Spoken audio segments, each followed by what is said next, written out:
All right, all these players looking to continue being the best in these stat categories come a new NFL season. Names we're used to seeing at the best of their positions, from Tom Brady, Jonathan Taylor, Cooper Kupp, TJ Watt, and Trayvon Diggs are your 2021 NFL leaders. We'll bring in now our football sportsline analyst, Emory Hunt. This offseason was anything but quiet. New faces and new places.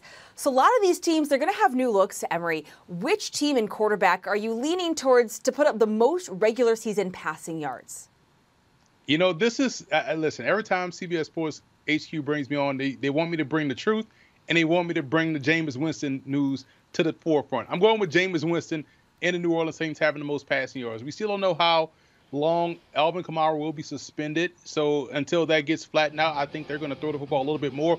And what if I told you this? Someone that won the Heisman Trophy, won a national championship, won Rookie of the Year, got to a Pro Bowl, 1 year threw 5,000 yards and over 30 touchdowns. Yeah, he threw 30 intercepts. But if I told you he did all of those things blind, 1990 eyesight, but he got his eyes fixed last season, and we saw the best of Jameis Winston.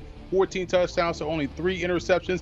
I think a healthy Jameis Winston will help spearhead this offense and really drive this football team deep into the playoffs. So I'm going Winston and the Saints with the most passing yards. Yeah, his vision is clear now. Remember what an incredible performance he had week 1 of last year? Let's stick with the quarterbacks here. Tom Brady threw the most TDs with 43, closely followed by Matthew Stafford and Justin Herbert. Emory, do you think TB12 continues to reign supreme here? You're going with someone else. I'm going with someone else, and I'm going with Aaron Rodgers. I feel like he gets the most cheap touchdown passes in football passing history. A lot of these 3-yard short touchdown passes that tend to go to the receiver or to the back in the outlet pattern. But this is someone that will have the opportunity to really crush his ridiculous touchdown to interception ratio. This is someone that can throw 40 touchdowns and 3 interceptions. So I feel like he's primed to really crush this number this year. For me, I love what they've added this offseason. He is one of the best quarterbacks we've seen in football, and he will definitely rack up more touchdown passes than anyone in this season. And that's interesting because Rodgers, his top 2 targets now, Allen Lazard and Randall Cobb, a lot of that receiver room looking really different. But Green Bay, they have strong backs, A.J. Dillon, Aaron Jones, and that can really help 12. But Emory, which run game and behind which back do you think is going to put the most rushing yards this season?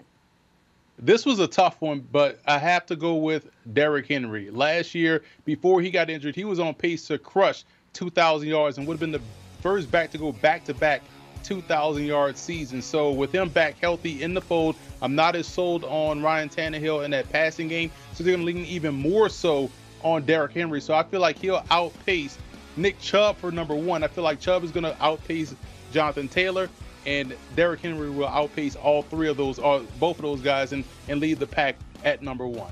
And Henry still finished in the top 10 in yards this past season after missing half the year with that foot injury.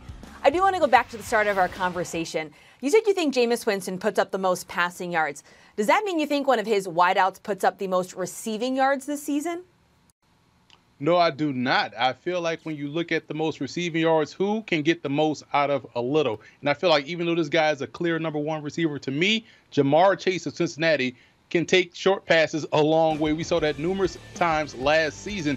I think this year, his second year in the NFL, much more locked into what the play is going to be and how the scheme will be and what defenses will do to try to contain him. I'll look for him to really crush this number. This is someone that is a chunk playmaker, a big playmaker in the passing game. He may even flirt with 16 touchdown receptions as well. So I think he'll be the leading receiver in the NFL by far. Yeah, finding the end zone a lot there this past season. And we love fireworks on offense. It was the Dallas Cowboys as the highest scoring team this past season. They racked up 530 total points over the course of the regular season. Who do you see taking home this honor this upcoming year? I'm still a fan of what Kansas City brings to the table offensively. I think their offensive line is the best in that AFC West division. I also feel like you still have Patrick Mahomes. You add Juju Smith-Schuster. You have a young rookie, underrated talent, and Justin Ross coming in from Clemson as an undrafted rookie free agent. You still have Travis Kelce. I feel like their offense is still a big play offense. And as long as Patrick Mahomes is still back there throwing the football and Andy Reid is calling the plays along with Eric Bieniemy calling the plays, this offense won't miss a beat. He'll be well protected. They'll put the ball in the end zone a lot this season. So look for them to be the highest scoring team in the NFL. The Jaguars were on the opposite side of that as the lowest scoring team in the league. But Jacksonville, on paper, looks like they got a major upgrade on their roster and in their coaching staff compared to last year. So which team do you think will be struggling the most on offense this season?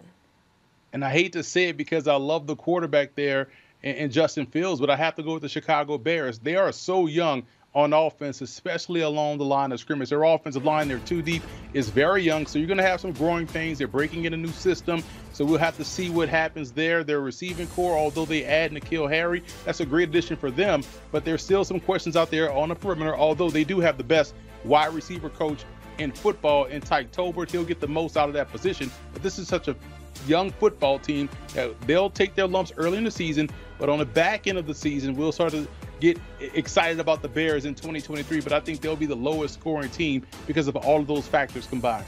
All right, only 50 days to the start of the season. That's our Emory Hunt there with your NFL futures. Great stuff, my friend. All right, let's get you another look at his picks for this year's regular season. And Emory, bring in the truth. Passing touchdowns, going with Jameis Winston. Most regular season passing TDs, Aaron Rodgers. Rushing yards, Kane, going to Derrick Henry. Receiving yards, though, Jamar Chase. Your highest scoring team this season, Emory says, will be the Chiefs. On the opposite end, the Bears, lowest scoring team in the NFL. Do you want a sports network that delivers everything that matters about the game? The highlights, the picks, the instant analysis, no yelling, no fake debates, no politics. Hit the subscribe button and never miss a moment.